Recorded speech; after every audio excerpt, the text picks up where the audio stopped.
औरत का फैसला। नैतिक मूल्यों से ये कहानी भले ही आपको इंसाफ करती ना दिखे, लेकिन जिम्मेदारियों की नजर से देखेंगे तो शायद कुछ समझ में आए। ये क्या है बहू, सुबह से घर का काम करती रहती है, फिर ऑफिस जाती है और बच्चों में लगी रहती है। अरे ऑफिस क्यों नहीं छोड़ देती, या फिर घर के लिए कोई नौकरानी रख ले। कैसी बात कर रही है माँ? जानती तो है ना अभी इनके ऊपर कितना लोन है। थोड़ा ही सही मदद कर देती हूँ तो अच्छा लगता है, और अभी उनको मेरे पैसे की जरूरत भी तो है। सुधा चंदर को बचपन से प्यार करती थी। एक ही मोहल्ले में खेल कूद कर बड़े हुए दोनों। जहाँ सुधा संपन्न परिवार से थी तो वहीं चंदर का परिवार आर्थिक परेशानियों से जूझता ही रहा। लेकिन सुधा की जिद के आगे किसी की नहीं चली। सुधा, कल ऑफिस जल्दी जाना है और 2 दिन के लिए गुजरात ऑफिस के काम से भी जाना होगा।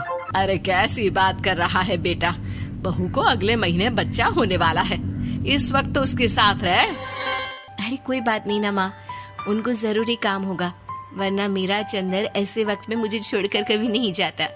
चंदर सुबह घर से निकलता तो आधी रात को घर में घुसता, वो भी शराब के नशे में। चंदर की माँ उसे खूब समझाती। अरे माँ, देख रही हो ना कितना कर्जा है सर पर, काम करना पड़ता है। दिन रात काम नहीं करूंगा तो घर कैसे चलेगा। अरे लेकिन बहू को भी तो देख लिया कर, इस हालत में भी घर का बाहर का सारा काम करती है।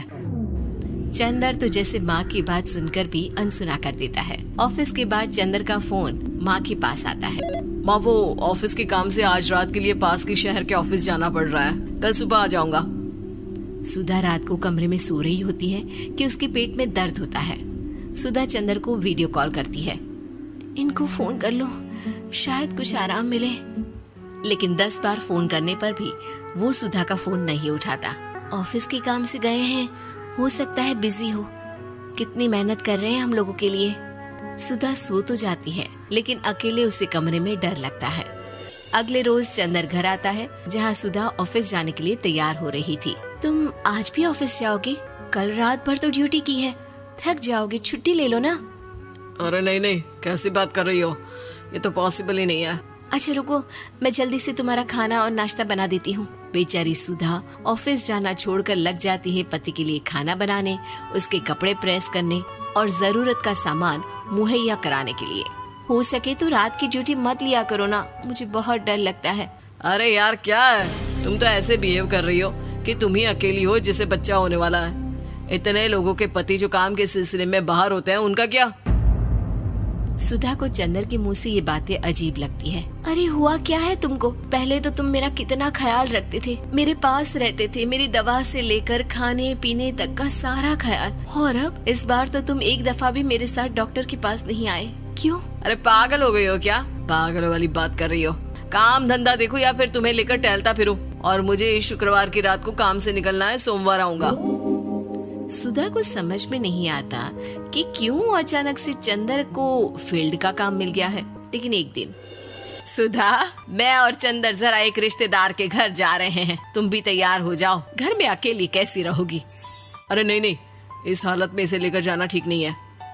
अरे लेकिन मैं ऑफिस भी तो जाती हूँ, फिर घर में अकेले। चंदर उसकी कोई बात नहीं सुनता। वो सीधा कार निकाल कर माँ को लेकर चला जाता है। सुधा घर के काम में लग जाती है कि अचानक उसकी नजर चंदर के बैग पर पड़ती है, जिसमें एक कागज दिखाई देता है। इनकी कागज भी ना इधर उधर फैले होते हैं, एक भी खो जाएगा तो बवाल करेंगे। लेकिन जैसे ही सुधा वो कागज खोलकर देखती है तो वो सदमे में आ जाती है। दरअसल वो कागज नहीं, बल्कि चंदर और उसके ऑफिस में काम करने वाली लड़की चांदनी की गोवा की टिकट होती है। सुधा चंदर के बैग को खोलकर देखती है तो उसे होटल के बिल से लेकर महंगे गिफ्ट्स और दूसरे शहरों के टिकट मिलते हैं। सुधा को समझते देर नहीं लगती कि उसका पति किसी और लड़की के साथ है। चंदर के आने पर सुधा उससे बात करती है। अरे नहीं, ऐसा कुछ नहीं है, तुमको गलत फहमी हो गई है। लेकिन जब सुधा के सवाल तीखे हो जाते हैं तो चंदर को अपनी गलती माननी पड़ती है और वो सुधा से माफी मांग लेता है। सुधा फैसला कर लेती है कि वो चंदर को छोड़ देगी। बच्चे और सामान को लेकर वो घर से निकल ही रही होती है कि सास उसे रोकती है। कहाँ जाएगी बेटा, रुक जा। चंदर को सुधा का जाना खल नहीं रहा था।